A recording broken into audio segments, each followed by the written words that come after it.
দীর্ঘ সময় একটা সম্পর্কে থাকার পরে বেটার অপশান পেয়ে মানুষটাকে ছেড়ে দিচ্ছেন।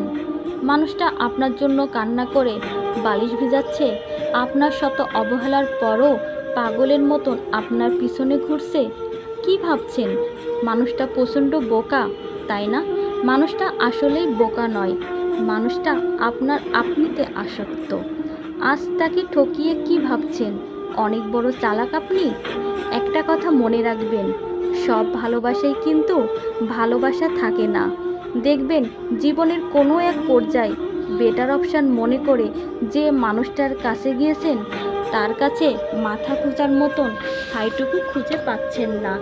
আপনি যেমন করে এই মানুষটাকে ভেঙে চুরমার করে দিয়েছেন, আপনার বর্তমান মানুষটাও আপনাকে ঠিক একইভাবে ভেঙে চুরমার করে দেবে।